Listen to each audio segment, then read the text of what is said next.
Bonjour à toutes et à tous et bienvenue dans cette première partie de formation consacrée à la modélisation d'une scène d'architecture 3D sur la base du logiciel Blender. Au menu de cette formation, nous verrons comment modéliser une lampe de chevet ainsi qu'un cadre photo et quelques petits éléments de décoration. Pour cela, nous verrons comment utiliser les outils de navigation de base de Blender. Nous utilisons également les modifiers Subdivision, Mirror et Solidify. Et sans plus tarder, nous allons déjà voir comment télécharger donc le logiciel Blender. Alors ici, vous ouvrez votre navigateur, vous tapez donc blender.org et vous cliquez ici et vous tombez donc sur cette page et vous venez tout de suite télécharger donc la version de Blender qui correspond à votre système d'exploitation. Une fois que vous avez installé Blender, vous pouvez l'ouvrir et vous tombez donc sur cette page.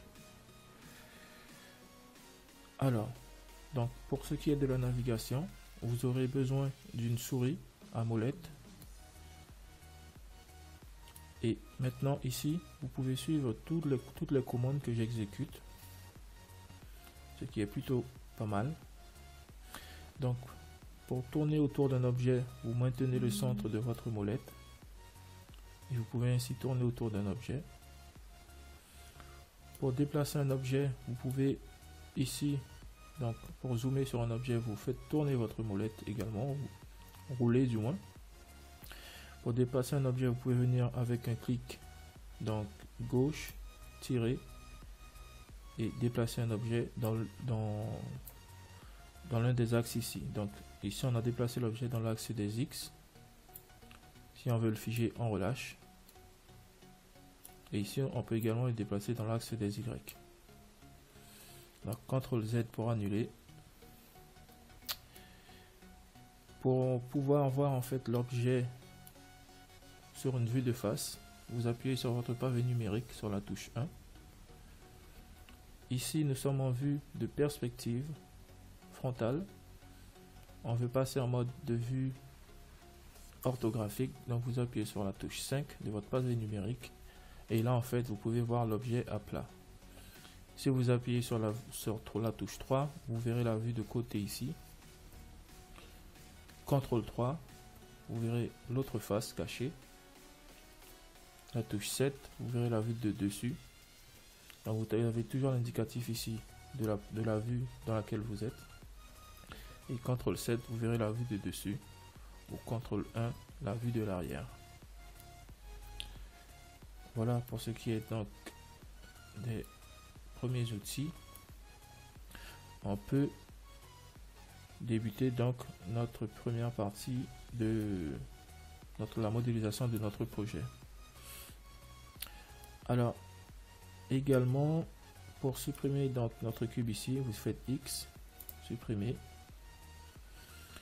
Et tout de suite, vous allez venir ajouter une sphère. Vous faites Shift A.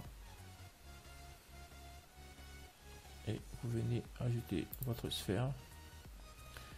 Donc, si vous voulez déplacer, parce qu'ici, vous voyez, quand on met sur la molette, on ne peut que tourner autour de l'objet. Si vous voulez vous éloigner légèrement de l'objet, vous maintenez Shift, vous maintenez votre molette, et là, vous pouvez déplacer votre vue comme ceci. Si vous êtes en vue de face, c'est pareil, ici. Donc, pour pouvoir modéliser le premier élément de notre scène, donc notre lampe de chevet, nous allons aller prendre notre navigateur, ouvrir du moins, et ici vous tapez lampe de chevet et vous venez télécharger cette image sur votre bureau. Dans Blender, vous allez appuyer sur la touche N et dans Image Background, vous cochez ici. Vous faites Add et vous allez chercher l'image donc sur le bureau là où vous l'avez téléchargé ici. Maintenant notre image est plaquée au fond de notre scène et en fait elle va nous servir pour pouvoir modéliser donc cette lampe de chevet. On va faire monter légèrement notre image avec en maintenant ici. Donc vous pouvez faire comme ceci. vous rentrez directement la valeur 3.9 avec votre pavé numérique. Ici, on va réduire et on referme. On fait glisser légèrement. Et on va déjà venir placer donc notre sphère à peu près à ce niveau. Et tout de suite, on va faire un S. Donc, alors la touche S nous permet de redimensionner un objet. Donc, on va faire un S en Z. Et tout de suite, on voit qu'on peut réduire donc sur la taille de notre sphère. Et on va faire également un S donc dans l'axe des X pour l'allonger légèrement comme ceci.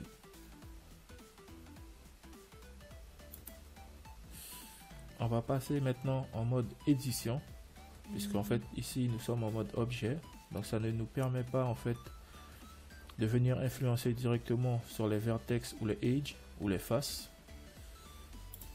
Alors ici vous pouvez cliquer donc là, edit mode, et tout de suite ici si vous prenez avec un clic droit un point, vous pouvez voir que vous pouvez le déplacer. Donc vous pouvez en fait éditer l'objet. Maintenant, pour continuer la modélisation donc de notre lampe, nous allons passer en mode vue fil de fer ou wireframe en venant cliquer ici, et avec la touche B, on va sélectionner toute cette tranche du bas. On va cliquer, on va taper, on éloigne légèrement la souris. On fait S. Alors attention, on a un point qui est sélectionné ici. On fait C et on appuie sur notre molette pour désélectionner ce point. On fait un S. Shift Z. Pardon, Shift Y. Pardon. On fait S, Shift X. Voilà, comme ceci. Pour aplatir légèrement. On va venir désélectionner avec la touche A. On récupère de nouveau notre outil de sélection B. On sélectionne toutes ces lignes ici. Et on fait un S en Z0. On fait entrer. On peut venir ici redimensionner légèrement. Donc on fait descendre comme ceci. On fait un S. Voilà. Hop. Alors tout de suite ici, il faudrait qu'on donne un peu plus donc d'épaisseur dans l'axe des Y. Donc on se met en vue de côté. 3, Z. On sélectionne ici. Et on fait un S en Y.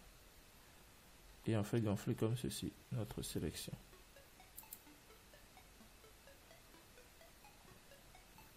Ici, vous maintenez la touche Alt. Alt et vous faites un clic droit pour sélectionner toutes ces lignes. Vous double-cliquez sur G. Et là, on peut faire descendre comme ceci une ligne qui existe déjà. Et faire un léger S. Pour agrandir tout ceci. On regarde ce que ça nous donne. On tourne autour de notre objet. Et la forme est plutôt pas mal.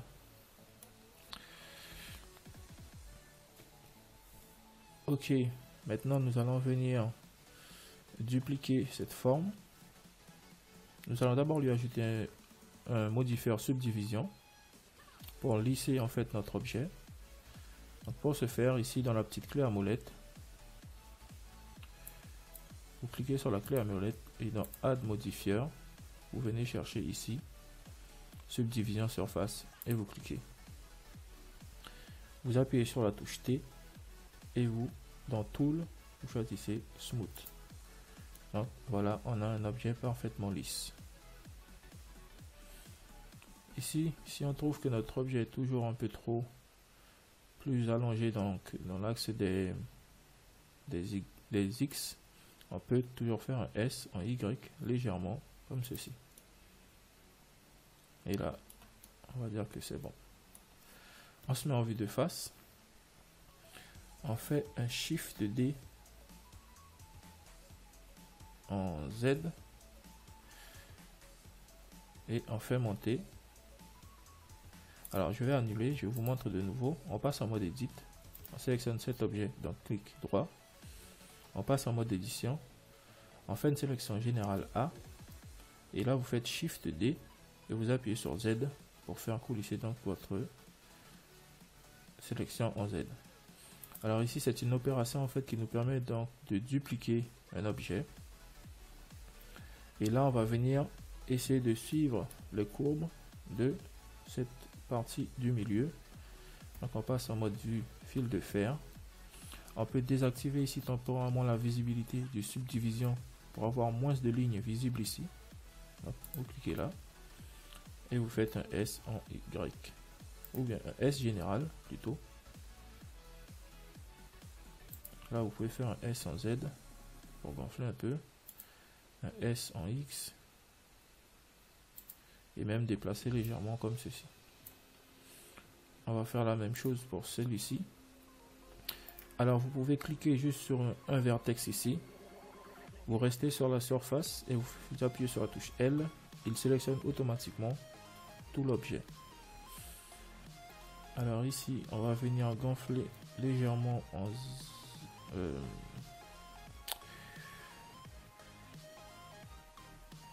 on va juste déplacer comme ceci.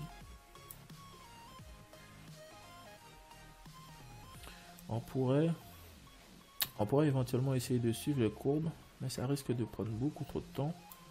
Donc on va juste faire ça, on fait monter légèrement, on fait un S en Z, un S général, on déplace comme ceci.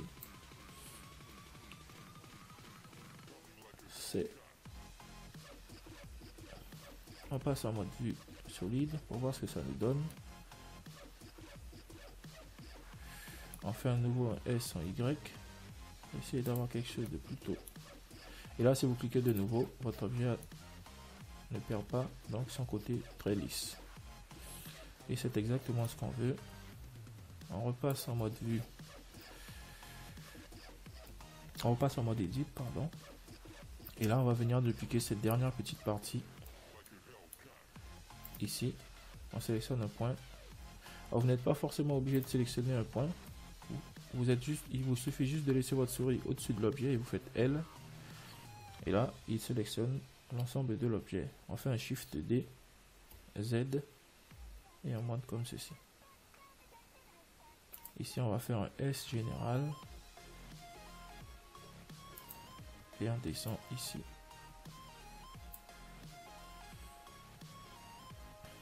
Voilà, on a les premiers étages de notre lampe. On peut toujours faire tourner légèrement pour ne pas avoir quelque chose de trop linéaire.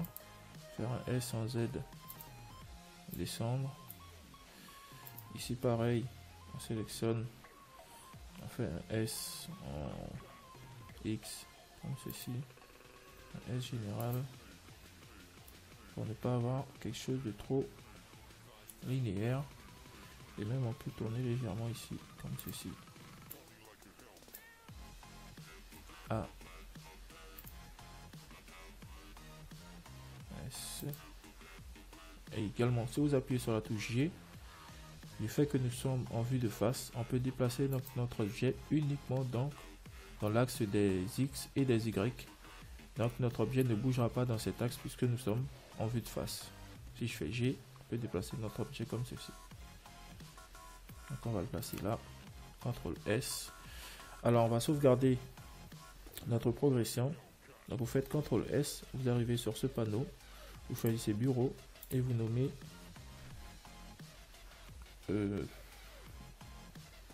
test 1. Non, projet archi. Et vous faites save. N'oubliez pas de faire régulièrement un CTRL S pour sauvegarder et ne pas perdre donc la progression dans notre projet. Ici, on va venir sélectionner le point ici au centre. On va faire un Shift S et on va déplacer le curseur. Donc on fait cursor to selected. Et maintenant en fait vous pouvez voir que alors ici donc notre curseur 3D c'est cet objet on va dire. Et à chaque fois qu'on va ajouter un objet dans notre scène, il apparaîtra où se trouvera justement le curseur 3D ici. Donc on peut déplacer le curseur 3D au niveau d'une sélection. On sélectionne un vertex, on fait un Shift S et cursor to selected, et automatiquement si on se met en vue de face et qu'on vient tout de suite ajouter un cylindre, donc pour faire cette petite forme ici, Shift A pour ajouter un objet, et là on fait cylindre, on réduit ici à 16 le nombre de vertex, de edge du moins, ou de vertice ici. On fait un S et on va réduire comme ceci. On va déplacer notre objet vers le dessus. On va venir supprimer cette face, X face, également la face intérieure, X face. On se remet en vue de face. On sélectionne notre objet avec L, on le fait descendre ici. Et on va d'abord venir lui rajouter quelques lignes pour faire cette forme. On peut toujours masquer certains objets qui nous gênent. Donc on sélectionne ici, avec L, on fait H et on a masqué cet objet. Pour faire réapparaître cet objet, il suffit de faire un Alt H et il revient. Donc H, L, H. Cet objet, on le fait descendre légèrement ici et on va essayer de faire ces formes là. Donc on fait déjà CTRL R pour ajouter donc une ligne comme ceci. Alors je vais recommencer. Donc vous restez à proximité de l'objet et vous faites un CTRL R et il va rajouter une ligne. Vous faites un clic gauche pour valider et vous faites descendre comme ceci à ce niveau. Ici, vous venez sélectionner cette ligne ici. Alors ici, vous voyez, on est en mode sélection donc par Edge. On peut aussi passer en mode sélection par Vertex. Et là, vous maintenez Alt et vous faites un clic droit. Et vous faites un S général, comme ceci. Ici, on va venir ajouter encore deux lignes, CTRL R. Et là, vous faites tourner la molette pour ajouter des lignes supplémentaires. Vous validez et vous faites un S. Et là, on fait descendre légèrement comme ceci. On va rajouter une dernière ligne ici, CTRL R. On fait descendre jusqu'ici, on fait un S. Et voilà. On va réactiver la visibilité de notre subdivision pour voir comment il influence justement notre objet. On va faire réapparaître également la face qu'on avait, l'objet qu'on avait masqué ici, donc Alt H. Et on peut voir, on maintient ici, on fait monter légèrement. Alors ici, cet objet, on pourrait peut-être le compresser un peu plus, donc S en Z. On descend légèrement. On sélectionne celui-ci. On le fait descendre ici. Alors, on va sélectionner la face du bas ici. La vertex, la ligne est du bas et on tire comme ceci vers le bas. Et maintenant, on sélectionne l'ensemble de notre objet. On le fait descendre légèrement jusqu'ici. Ok, on peut désélectionner. On passe en mode objet. Et en fait, on peut voir que cet objet qu'on a rajouté n'est pas lisse. On fait à nouveau un smooth pour le lisser. Et voilà. Ici, on va venir rajouter des loop cut ici. Donc, CTRL R, vous faites remonter pour accentuer en fait. Et là, on peut sélectionner donc avec maintenant Alt. On double-clique sur G. On descend. Et on fait un S pour arrondir un peu plus. On va rajouter encore une ligne ici pour bien accentuer cet arrondi là. On repasse en mode objet et on a quelque chose d'assez intéressant. CTRL S. On va venir finir la modélisation en rajoutant, alors du fait qu'ici que nous n'avons pas en fait l'intérieur de notre lampe, on va finir la modélisation intérieure très simplement en rajoutant tout simplement une sphère en fait. Donc on maintient ici Alt, on sélectionne cette ligne, on fait un léger extrude en Z, on va extruder de nouveau, on fait un S, on s'arrête là, on extrude de nouveau, on fait S et on se met de nouveau en vue de face et on va extruder comme ceci en Z jusqu'ici. Ici on fait un Shift S, on va rajouter le curseur donc ici au milieu et on va venir ajouter une sphère. Shift A, sphère. On va réduire le nombre de segments à 16 et on va faire un petit S comme ceci. On fait pareil, on repasse en mode objet et en smooth, donc pour lisser la sphère également. Ici, notre modifieur subdivision en mode vue, donc en mode édition et en mode objet, on voit une subdivision de 1, on monte à 2 et on voit tout de suite que notre objet est beaucoup plus lisse. CTRL S. On va venir maintenant ajouter Shift A, un objet circle, ou on peut également continuer avec un cylindre. On va ajouter un cylindre. On va augmenter ici à 32. On va monter légèrement à la hauteur ici. On va faire un S, on passe en mode Edit. On sélectionne maintenant Alt ici le bas et on fait un S général pour suivre les courbes du bas de la casquette de notre lampe. On sélectionne ici pareil, on fait remonter, on tire donc sur l'axe des Z et on fait un S général comme ceci. Ici on va venir supprimer cette face, donc on fait un X face. On fait pareil pour le bas, on passe en mode sélection par face, on sélectionne cette face, X, face. Tout de suite, on va venir rajouter un modifieur subdivision également à cet objet. Donc, ici, subdivision, en smooth pour lisser, et voilà. Nous avons fini pour ce qui est donc de la modélisation de notre lampe. Nous allons effectuer un premier rendu. Et avant cela, nous allons rajouter juste un plan. Alors pour recentrer ici le curseur de notre scène à son point de départ, on fait un Shift C et il retourne automatiquement donc au centre de la scène. Shift A pour ajouter un plan.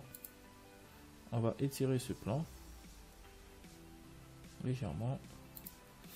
Alors nos objets ici, on va venir les réduire puisque ils sont extrêmement grands. Ça ne se voit pas mais ils sont très grands. Donc on sélectionne ici, on maintient Shift, on sélectionne ici également et on fait un S comme ceci pour réduire la taille de notre objet. Et on se met en vue de face et on va venir le poser juste sur la ligne, l'axe des X ici en rouge. On peut déjà masquer notre image de fond puisqu'on en a fini pour la modélisation. Et maintenant, on va faire un premier rendu, préparer la scène du moins pour faire un premier rendu. sélectionnez votre plan, tabulation pour passer en mode edit. Ici vous sélectionnez donc la ligne, l'edge qui est à l'arrière, vous tapez sur 3 et vous venez extruder. Alors vous déplacez légèrement jusqu'ici et vous faites extrude, donc E, et vous tirez, vous déplacez avec un clic donc gauche pour valider l'extrusion, comme ceci. Ici vous venez rajouter deux lignes de loop cut à l'intérieur, vous validez et vous faites un S en X. En fait, ces deux loop cuts vont nous permettre de maintenir la géométrie quand nous allons ajouter une subdivision sur notre plan. Également ici, CTRL R, vous tournez la molette, S en Y et vous ramenez à peu près comme ceci.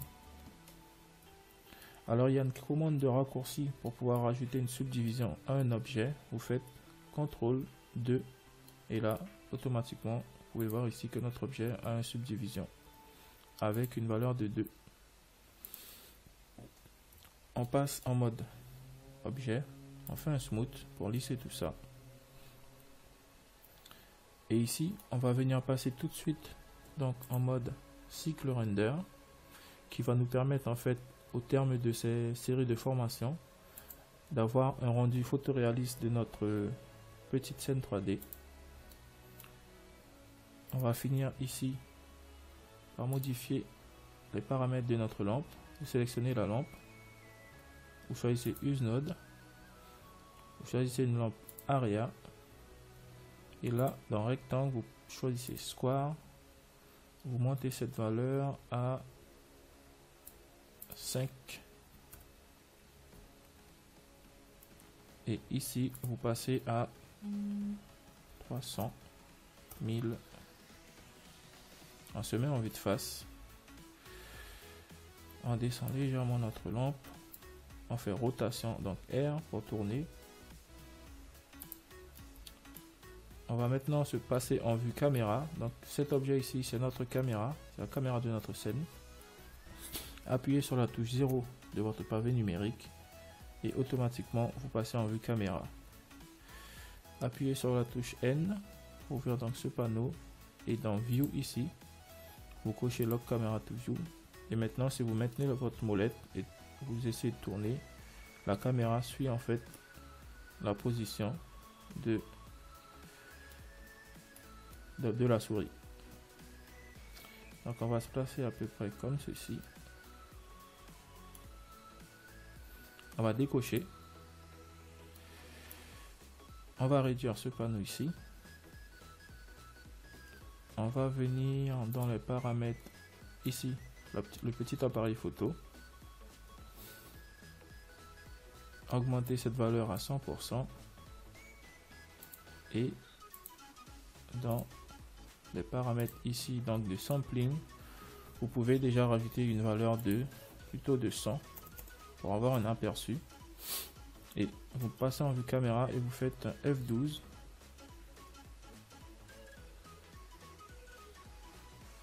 et là en fait le logiciel se met à calculer donc le rendu final pour la scène 3D. Bien, nous sommes arrivés au terme de cette première partie. J'espère qu'elle vous aura plu et qu'elle vous sera utile.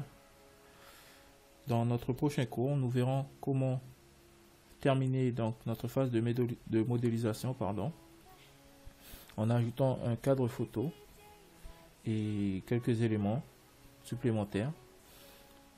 Et ensuite, nous verrons comment ajouter une texture donc sur notre lampe de tissu ici et ici, plutôt que d'avoir des matériaux simples comme sur l'image que nous avons utilisée, nous allons composer ensemble une texture qui est un peu la ressemblance du marbre pour cette partie de notre lampe. Et ensuite nous finirons par un rendu photoréaliste de notre scène. Je vous remercie d'avoir suivi cette première partie de formation et je vous dis à très bientôt pour la suite.